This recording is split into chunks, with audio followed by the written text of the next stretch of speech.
আজকে আপনাদেরকে দেখাবো বাংলাদেশ এবং ভারত সীমান্তবর্তী একটি জায়গা বুলাগঞ্জ সাদা পাথর ট্যুরিস্ট স্পট। এই জায়গাটি আপনাদেরকে দেখাবো কেমন এবং কীভাবে যেতে হবে, আর অ্যাডভেঞ্চার একটা ট্রাভেল সম্পর্কে আপনাদেরকে বলবো আমরা যেভাবে গিয়েছিলাম। তো এখানটায় হচ্ছে একদম জিরো পয়েন্ট। দেখেন এখানে পর্যটকদের ভিড়, আর যে পাথরগুলো দেখতেছেন এগুলো হচ্ছে সেই সাদা পাথর। তো এখন আমরা আছি হচ্ছে একদম মেইন গেইটে, যেখান দিয়ে মূলত ঢুকতে হবে নৌকা ভাড়া করে। এই হচ্ছে গিয়ে সেই সিঁড়ি। এই দিক দিয়ে কোটি কোটি পাথর প্রেমীরা আসে, এই সাদা পাথর প্রেমিকরা আসে এদিকে যাওয়ার জন্য। তো দেখতেছেন কেউ সাদা পাথর থেকে আসতেছে, আবার কেউ যাইতেছে। তো এখানে আমাদের প্রথম এই সাদা পাথরে। তো আমরা ভোর সকালে বাইক নিয়ে বের হয়েছিলাম। মূলত উদ্দেশ্য ছিল আমাদের দুয়ারা বাজার বাসতলা যাওয়ার উদ্দেশ্য, কিন্তু ভুলবশত আমরা চলে এসেছি বর্ডার রুট হয়ে একদম সাদা পাথরের পাশাপাশি। তো এখানে এসে আমাদেরকে নৌকা ভাড়া করতে হয়েছে। আমার যে সাথের লোকজন তারা হচ্ছে নৌকা ভাড়া করলো।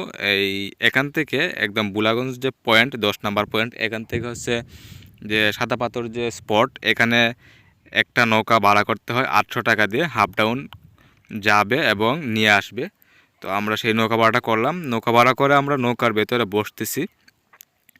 তো এখানের যে মূল প্ল্যানার হঠাৎ করে প্ল্যান বদলে ফেলে এই যে সামনের 3জন লোকজন, এরাই মূলত এই প্ল্যানটা করে। এর মধ্যে মেজর ইকবাল হচ্ছে মাস্টার মাইন্ড এই সাদা পাথরে আসার জন্যে। তো ওদেরকে ধন্যবাদ।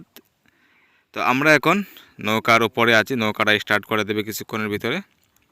তো খুব দারুণ কিন্তু এই জায়গাটা আমরা এনজয় করছিলাম, খুব দারুণ দেখবেন। তো এখন আমাদের নৌকা স্টার্ট হয়ে গেছে। তো নৌকা দিয়ে আরও প্রায় 10-15 মিনিট যাইতে হবে, এমনকি 20 মিনিটও লাগতে পারে আমাদের মূল স্পটে যাইতে। তো যাওয়ার সময় যে দৃশ্যটা এনজয় করলাম খুব দারুণ কিন্তু। এটা হচ্ছে বাংলাদেশেরই, এই এখনও বাংলাদেশের অনেক ভেতরে আছে আমরা। এর পেছনে যে আমাদের নৌকা ঘাট রেখে আসলাম, খুব সুন্দর কিন্তু এই জায়গাটা, আপনারা দেখবেন আসলে। তো এই জায়গাটি বছরের 2বার 2 রকমের সৌন্দর্য উপভোগ করা যায়। শীতকালে একরকম, আবার বর্ষাকালে আরেক রকম।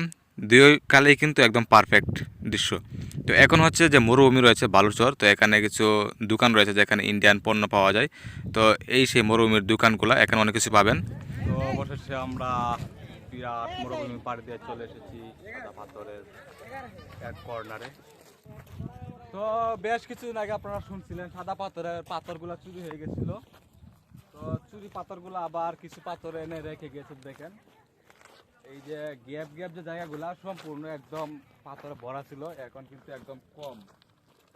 কিছু কিছু পাথর এনে রেখে দিয়ে গেছে, এরা সাধু চুর, যার কারণে রেখে গেছে। আবার তাই এদেরকে সাধুবাদ জানাই, নিম্নমানের সাধুবাদ। আর সামনে দেখেন ইন্ডিয়া, ওই দিক দিয়ে গাড়ি নিয়ে আইছে।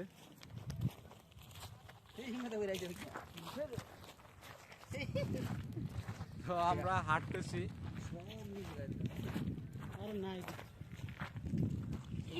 তো দেখেন আমাদের কি সুন্দর করে সাজায় রাখছে, দেখেন একটা একটা পাতা এনে সাজায় রাখছে। আরে একজন বইবো একটা মাঝে, আর একজন বইবো আরেকটা মাঝে, এমনি একজন একজন করে বইবো। খুব সুন্দর করে সাজায় রাখছে, বিষয়টা খুব দারুণ না? তো আমরা যেহেতু শীতকালে গেছিলাম, যার কারণে নদী সম্পূর্ণটা পানিতে ভরপুর ছিল না, অল্প একটা ঝিরি ছিল, সেদিকেই পানি ছিল। তো যেখানে হচ্ছে দেখেন দর্শনার্থীরা ভিড় জমাচ্ছে সেই পানির ঠান্ডা একটা উৎস কোমলতার ছোঁয়া পাওয়ার জন্য। দেখুন কেউ আবার গোসল করতেছে, কেউ পাথরের উপর বসতেছে। আবার এখানে পাথরগুলো কিন্তু খুব পিচ্ছিল, আপনি পরে গেলে কিন্তু যে কোনো জায়গায় আঘাত পেতে পারেন খুব গুরুতরভাবে, তাই খুব সাবধানতার সাথে এখানে পাড়া ফেলতে হবে। তো আমিও যে শুকনা শুকনা পাথরগুলো, সেই শুকনা পাথরগুলোর উপরে কিন্তু পাড়া দিয়ে দিয়ে জায়গাটা পার হলাম পানিটা। তো এখন উঠবো আমি উপরে, যেখানে রয়েছে একদম শেষ প্রান্তের একটা মসজিদ, আর বিজিবি একটা ক্যাম্প আছে এখানে। তো এখন আপনারা দেখতে পারবেন দারুণ একটি দৃশ্য, খুব দারুণ সুন্দর একটি মসজিদ কিন্তু এটা একদম বাংলাদেশের শেষ প্রান্তে একটা মসজিদ। সামনের যে পাহাড়গুলো এগুলো হচ্ছে ভারতের মেঘালয় পাহাড়। এই পাহাড়ের এই ভেতর দিয়ে এই নদীটি আসছে, দালাই নদী নাকি দলাই নদী বলে এই জায়গাটির নাম। আর নিচে যে দর্শনার্থীরা দেখতেছেন ওনারা হচ্ছে সবাই বাংলাদেশের। খুব দারুণ কিন্তু এই জায়গাটা। তো এখানে আসতে হলে অবশ্যই আপনাকে সিলেটের আম্বরখানা পয়েন্ট বা কদমতলী বাস স্ট্যান্ড থেকে আপনারা আসতে পারবেন। যারা দূর থেকে আসবেন আপনাদের জন্য এই জায়গাটি সুবিধা হবে, ভাড়াও তেমন বেশি হবে না। সিএনজিতে 100 টাকার মতন ভাড়া পড়বে, আর লোকাল বাসে 80 টাকা থেকে 100 টাকার মধ্যে পড়বে, সময়ও বেশি লাগবে না। আর যারা লোকাল আছেন তারা তো অবশ্যই জানেন কোথা থেকে আসতে হবে, খুব ভালোভাবে জানেন। দেখুন খুব দারুণ এই মসজিদটি, কিন্তু খুবই দারুণ, আমার কাছে খুব ভালো লাগছে এই মসজিদটি। তো আমরা এখান থেকে চলে যাব এখন। তো চলে যাওয়ার সময় আপনাদেরকে বলে দিই, আপনারা যারা এখানে আসবেন তারা অবশ্যই খুব সতর্কতার সাথে থাকবেন। বিশেষ করে ইন্ডিয়ার ভিতরে কেউ চলে যাওয়ার চেষ্টা করবেন না। আর যেই গাড়ি দিয়ে আপনারা আসতে চাইবেন সেই গাড়ি কিন্তু আপনারা খুব ভালো করে ফুরিয়ে নেবেন ড্রাইভারের সাথে ভাড়া সম্পর্কে, নয়তো আবার কাবজাব হতে পারে। আর এখানের অনেক ধরনের সিন্ডিকেটও হওয়ার সিস্টেম থাকে, তো আপনারা সবাই সতর্ক থাকবেন।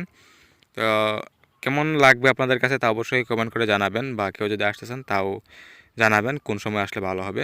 আমি মনে করি আপনারা যদি বর্ষাকালে আসেন তাহলেও ভালো লাগবে, আবার যদি শীতকালে আসেন তাহলেও ভালো লাগবে, তবে একটু ওয়েদার ভালো যেদিন থাকে সেদিন আসলে আরও একটু ভালো লাগবে। আর এখানে আসলে আপনি ঘোড়াতেও চড়তে পারবেন, আর এই ঘোড়াগুলো দিয়ে যখন মরুভূমিতে রেসিং করবেন তখন আরও বেশ ভালো লাগবে। আর এই ঘোড়াগুলোকে কিন্তু এখানে খাবার দাবার করার, এখানে থাকার সিস্টেম করে রাখছে দেখেন। এখানে ঘোড়া ঘাস খাচ্ছে, যখন যেটাকে প্রয়োজন সেটাকে নিয়েই তারা ভ্রমণ উৎসুকদের কাছে নিয়ে যায় ঘোড়ার উপরে উঠে মরুভূমিতে রেস করার জন্য। তো খুব দারুণ লাগলো। কিন্তু আমরা যখন গেছিলাম তখন হচ্ছে মোটর সাইকেলে 0 পয়েন্ট দিয়ে গেছিলাম, একদম বর্ডার রুট দিয়ে প্রায় 70 কিলোমিটার পর্যন্ত আমাদের যাইতে হয়েছিল, খুব ভয়ঙ্কর এক ভাঙ্গার রাস্তা দিয়ে। আবার রাত্রে 9টা বেজে গেছিলো এখান থেকে আসার সময়। পথের মধ্যে অনেক ভয় করছিল, মাঝে মধ্যে ভয়ঙ্কর জঙ্গল পাড়ি দিতে হয়েছে। তো আপনারা যারা আসতে চান তারা অবশ্যই সিলেট হয়ে আসবেন, বা লোকাল যারা আছেন তো বিভিন্ন রাস্তা চিনেন। তো এখানে আসতে হলে অবশ্যই সবাই সাবধানের সাথে থাকবেন। আমরা অবশ্যই শেষ পর্যন্ত খুব সফলতার সাথে ঘরে ফিরছিলাম, আল্লাহর শুকরিয়া। তো খুব ভালো লাগছিল এই যে ভোলাগঞ্জের সাদা পাথরের, আর যে ধলাই নদীর যে পানিটা, মনোরম একটা দৃশ্য, খুব ভালো লাগছিল। সব মিলিয়ে আল্লাহর শুকরিয়া। সবাই ভালো থাকবেন, আল্লাহ হাফেজ।